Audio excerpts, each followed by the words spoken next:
I wanted to love this one so much. It has my aesthetic, it has my vibes, it has all the things that I really love. Just didn't quite get there. Hi guys, it's April, and I'm going to do this review the same way I do all of my other reviews. I'm going to have the non-spoiler section up front, followed by the spoiled filled dump afterward, in case you don't want to spoil yourself and you want to go off and you want to read the book and decide all of your own feels. Totally up to you. I won't judge you either way. Now, I did receive a free ARC copy from Netgalley for The Legend of Akikumo by Dani Hoots for a free and honest review, and that in no way has swayed my opinion on this book, as you will probably hear as I continue on. This is the story of Kitsuki, who is one of the last kitsunes to be born in the last several hundred years. At this point, she's about 700 years old, but she hasn't seen her best friend and mentor, Akikumo, for quite a long time. She's pretty confident that he's still alive, but everyone else is telling her that he's probably dead. But she is sent on a task to go and find him and figure out what has happened. But with this task, she is accompanied by a human who has the ability to see all of these yokai.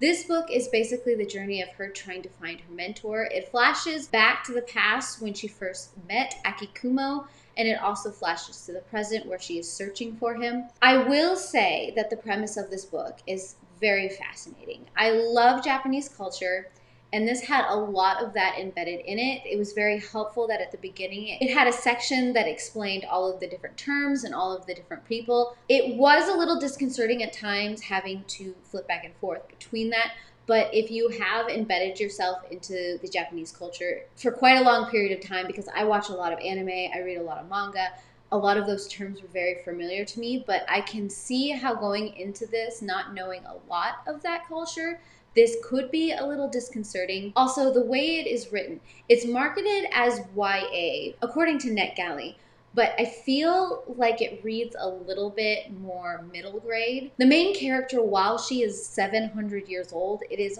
hard to imagine that she has a lot of those years of experience behind her. She very much acts like she's very, very young, and not necessarily in teenage years.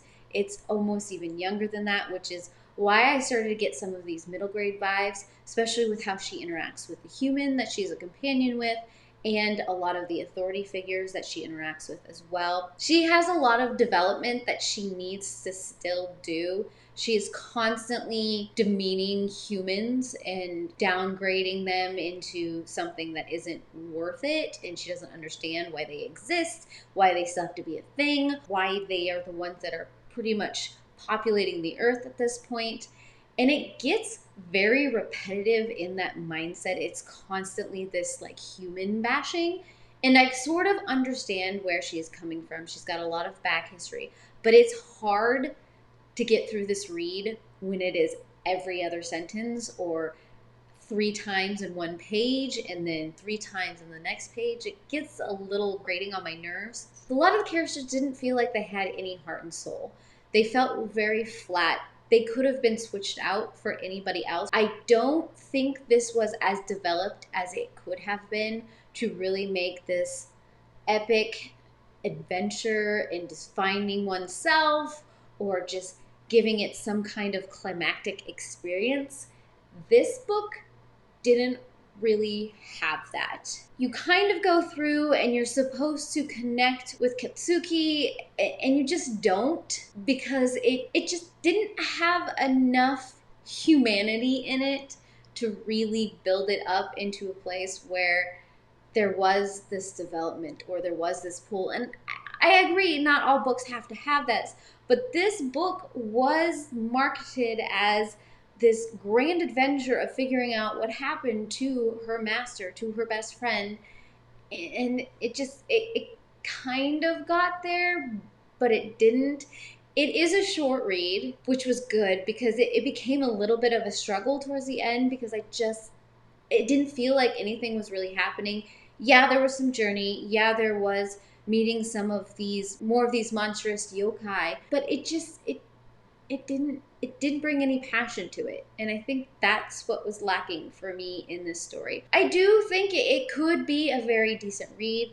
There are just a few more things that I want to see from it. I want to see more of that development. I want there to be this journey. I want to feel the journey. I don't want to just be given a bunch of words on a page that say she started out here, some things happen, you're supposed to feel some things because this is her backstory, humans are bad, here's the ending.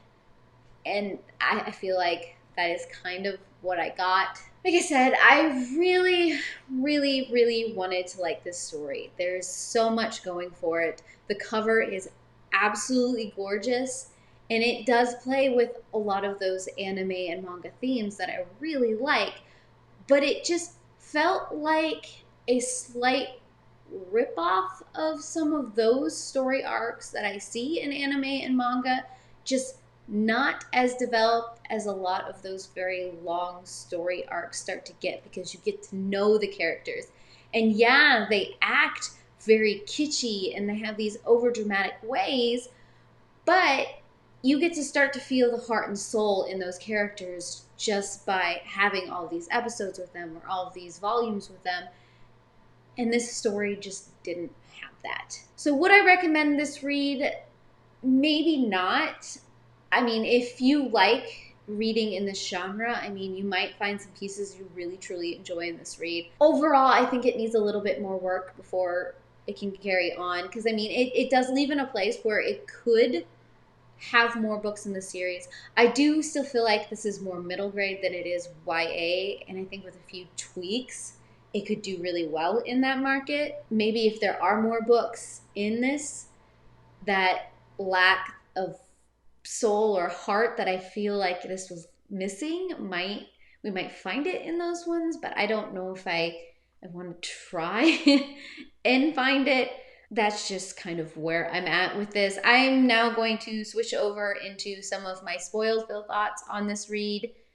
If you do go and read this book, come back and we'll start a conversation. Otherwise, feel free to stick around and hear the rest of what I have to say. I don't honestly have a lot more to say. I think I got a lot of my thoughts out in the first half of this review because there's not a lot to talk about in this book. Honestly, I mean, you have the present day journey.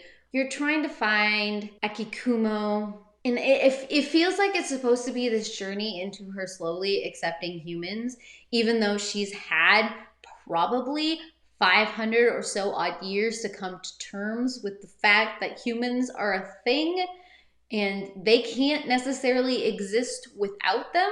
And when her parents died, yes, the humans didn't help her, but all of the humans she knew were fighting the same issue, so they couldn't help her. You would think several centuries would have slowly made her realize some of these things, but I don't feel like she grows a lot from when Akikumo first picks her up, when he raises her, and then when he leaves her. There's not a lot of development in there, even though she spends several hundred years with Akikumo, who is constantly like, not all humans are bad. There are some good things. You've got to find these things. You got to have this kindness. There are these things. You would think if you spent that much time getting all of this stuff ingrained into your brain, it'd be more than just humans are good for making food. But for whatever reason, in that whole development of, I know the whole point is that these guys live for several thousand years, so they mature at a different rate than humans do. But I still feel like even preteens have some concept of things going on and can process things to the point where they're like, okay, I can cope with this. Especially if that preteen to teenager has several hundred years to do that. That's the whole beauty of having a long lifespan, is that you can come to terms with these things. You don't have to come to terms with them as quickly, but you still have that wisdom of all those years that you can process and become more wise than humans ever can be. And she just, no. I feel like the boy Yamato had so much more wisdom than she did, and he was only like 17 or some such nonsense like that. And it confounded me to no end. And the fact this whole journey was to find Akikumo, we find out that for whatever reason, we don't even know what happened to him, but he's no longer in existence. And the ending is just the two of them deciding that they're just going to travel Japan. What was the point of this read? Because I don't know. And I think that's what frustrates me the most. You don't have to have this huge message in stories like this, but I need to feel like I went on a journey and I can now sit down and take off my shoes and relax. But I just feel like you drove me around in a circle and dropped me off on the wrong street, if that just makes any sense. But tell me down below if you've read this book, what your thoughts and opinions are. I would love to hear them. And of course, if you want to see more content like this, subscribe down below. And I heart your beautiful faces. Bye.